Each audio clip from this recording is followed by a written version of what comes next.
Hi everyone, this is Portia. Welcome back to Chef on a Passport. Today again, I went to the farmer's market. It's Tuesday, so that's when I like to go to the farmer's market, and then I'm doing these lives every week to show you what I've made based on what I shopped for. So here we are in the middle of summer still, and these are gorgeous. These are my zucchini blossoms or squash blossoms, zucchini flowers, depending on where you are. That's what they're calling them. They're gorgeous. They grow off of the squash or zucchini, those individual squash. So that's how those grow. And today what I'm going to do is I'm going to turn it into a topping for a pizza.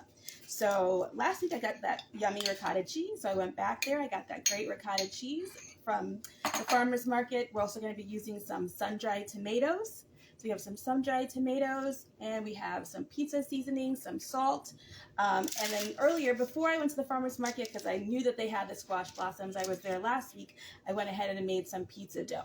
So I'm going to go ahead and do a separate video on the pizza dough. I'm going to set that aside for now. So for the topping, again, we're going to start with some fresh ricotta cheese. That's about a cup in there. And then I'm going to add some salt. I have the pink Himalayan, but I also love kosher salt. So about a pinch, because ricotta cheese is really, really mild. So you're going to need a good amount of salt in there. So that was a nice full 5-finger pinch of salt. Then I have this pizza seasoning. So, wherever you get it from your store, it's going to have some oregano in there, maybe some chili flakes, that kind of thing, other herbs and spices, and then sun-dried tomato for a really nice flavor, along with the oil from that jar. So sun-dried tomatoes with the oil. So I'm going to go ahead and mix that together. So there are several things you can do with these squash blossoms. You can add them to a salad, of course. Topping, I'm doing a topping for my pizza. I've also taken the blossoms, opened them up, fill them with cheese. So you could even take this mixture right here. Go ahead and close those. You dip it into a tempura batter, which is basically almost half and half soda water and flour, and then fry those. And those are delicious. So you've got nice and crispy on the outside, creamy cheese on the inside. That's a really good use for it. So here's my pizza dough. It's been resting. I have it just sitting on parchment paper to help me out, make it a little bit easier to work with. So I'm just going to go ahead and press that out.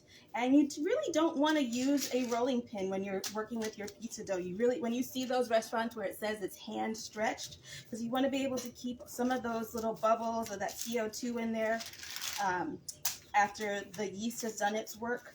So that's going to make for a nice flaky crust. Okay, get all those nice little bubbles in there. So I'm just hand stretching, picking it up, kind of pressing it out with my fingers, picking it up, flipping it over. There we go.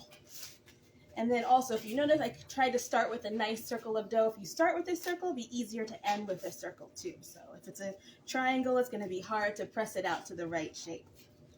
Okay, so next I'm going to take that mixture, that cheese mixture, and just kind of press that all across my dough, the bottom of my dough. So instead of a tomato sauce, and you could do that too easily, tomato sauce, and add ricotta cheese or mozzarella, whatever you like.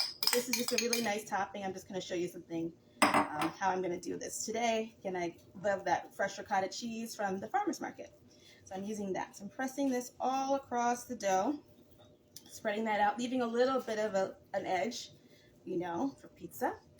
And then, so here are the blossoms. I'm just going to kind of pop up those bottoms a little bit. And these are going to really shrink down.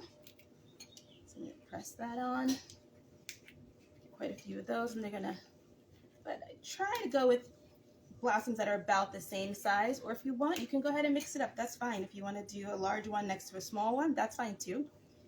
All right, maybe I'll do that. There we go. All right, so that's what it's looking like so far.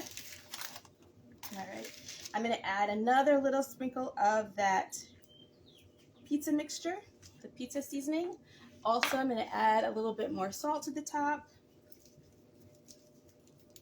And then I'm going to do a little drizzle of my olive oil across the pizza.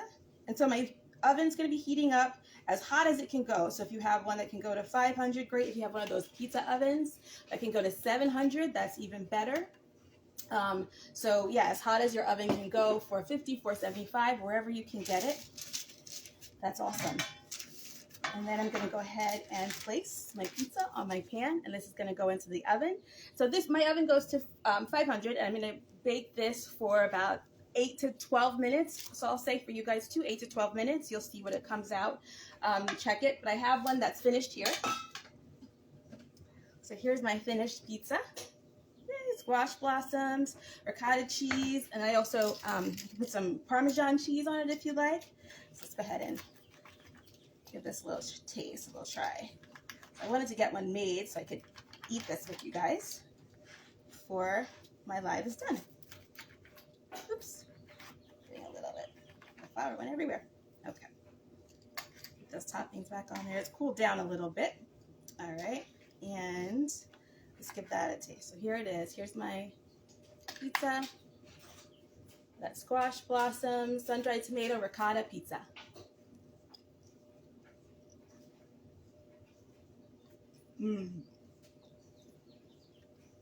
That's good.